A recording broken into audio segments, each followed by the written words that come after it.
Now, back to our top story.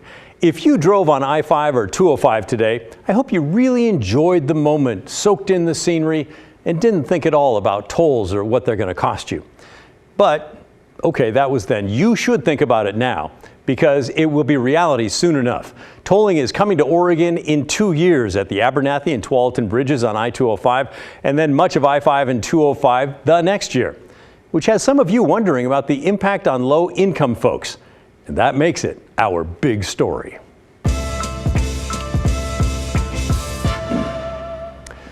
When tolling begins, drivers will get a free transponder from ODOT. That's a thing that will sit in your car or truck and tell the tolling system who you are when you pass under its cameras. You'll have an account where the toll fee will be automatically charged. And if you don't have an account, the cameras will snap a picture of your license plate and you're going to get a bill in the mail. The exact amount of the tolls is still being set, but ODOT's working number is $2.20 each way on the Abernathy Bridge during rush hour. It will be less at other times.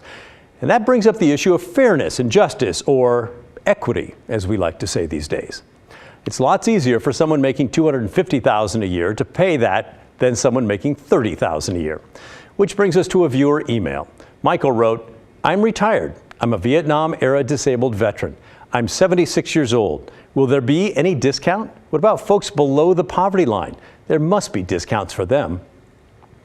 Thanks for your email, Michael. And yes, there will definitely be discounts, and not just for folks below the poverty line. It's very likely there will be discounts for people earning double the amount of the poverty line.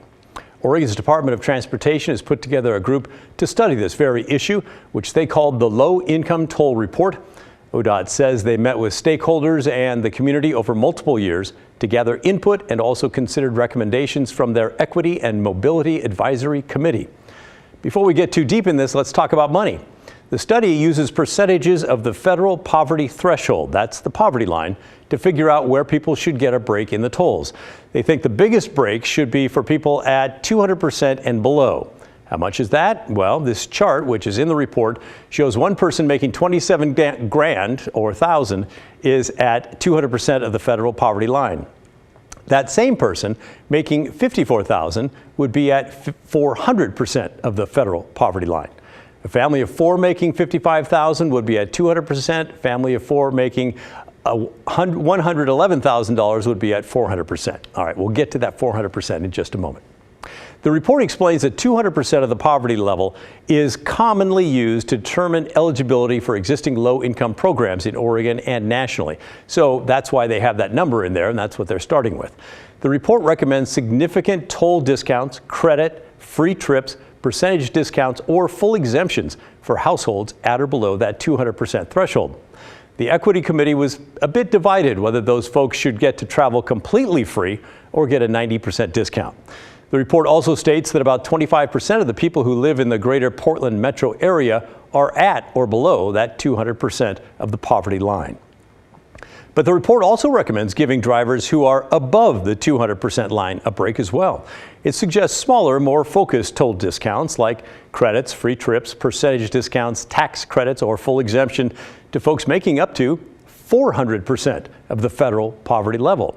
Here's a reminder of those incomes again. On the far right there, a single person would be making about $54,000 and have 400% of the poverty level. For a family of four, it's $111,000. Finally, there's the question of how to verify that someone makes what someone makes.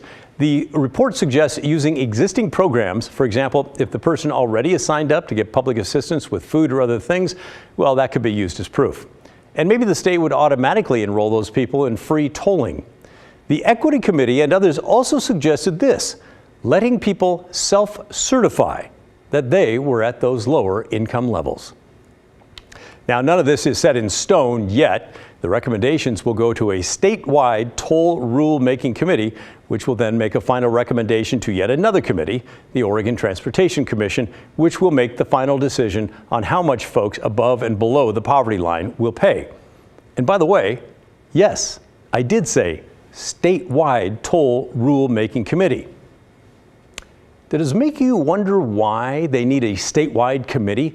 Why they would be considering tolls in the greater Portland area? Made me wonder that too. I started asking questions and I dug around and I found this. This is a document explaining the committee, and it says rules will govern the tolls on both planned projects in the Portland metro region and future toll projects that may occur in other parts of the state. So let that sink in for a moment. If you are feeling thankful that you live outside the metro area and you're not going to have to think about tolling, you should probably think again. Now, I know from your emails and your calls that many of you do not like the idea of tolls at all. Remember, the stated purpose is to ease traffic jams during the rush hour and also to make money for ODOT's budget. And not everyone hates the idea, including a viewer named Nancy. I would not mind paying a toll on the freeways or bridges, whatever, as long as the traffic was flowing smoothly. It's this packed traffic where it's just like 20 miles an hour, if that fast, that bothers me about driving on the freeways. And it would be worth the extra cost just to have the traffic flowing freely. All right, thank you, Nancy. Last night I asked you for your ideas. If you can't stop tolling, what would you want to make it better? Well, a lot of you got right to voting. Amy wrote in to say, wait until the people of Oregon have an opportunity to vote before tolls. It's just another tax. We should have the right to decide if this is the right way to pay for the projects. There is a group, by the way, called Vote Before Tolls, which will try to put the issue of tolling up for a statewide vote. I'm not endorsing them. I'm just letting you know that that is out there. You can check their website if you're interested. Steve also wants a vote. He wrote, the simple solution to this is a state constitutional amendment prohibiting tolling on any public roadway in the state for any reason. And then we received a call from Gary, who asked a question that I suspect many of you also have.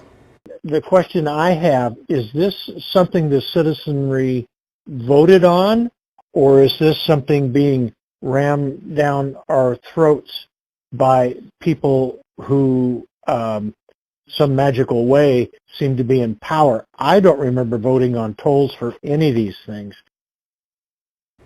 Well, Gary, you don't remember a vote because it didn't happen, unless you count a vote for your state lawmaker, that is. Tolling started pretty quietly about 5 years ago during the 2017 legislature. House Bill 2017, I know, strange, but that's the name of it, directed the Oregon Transportation Commission to develop something they called a congestion relief fund and to ask the Federal Highway Commission if Oregon could start tolling on I-5 and 205.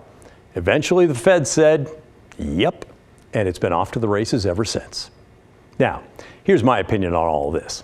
Oregon is a wonderful and unique state. We have incredible beauty in our natural world here and quirky laws like the one that keeps us from pumping our own gas. And save for a couple of outliers, no tolls, none. But all around the country, tolls are becoming a thing. 38 states now have tolls. Seattle has them. Here in Oregon, the pressure is on for ODOT to figure out another way to get money for its budget. Yes, there is the gas tax, but the green future looks awfully dim for getting money out of that. With hybrids and EVs growing, tax revenues are expected to fall for ODOT. Tolling to make up for that feels kind of like punishing people for trying to save the planet, but there it is. So I think the tolls are coming, and while I don't like them any more than you do, I do understand the need for them. If you don't, by the way, try driving through the Rose Garden area of I-5 tomorrow at 5 o'clock. Traffic's a mess, and it's a mess down by West Lynn, and it's a mess in several other areas as well. Something needs to change. Maybe tolling will get people to change their driving habits. I don't know.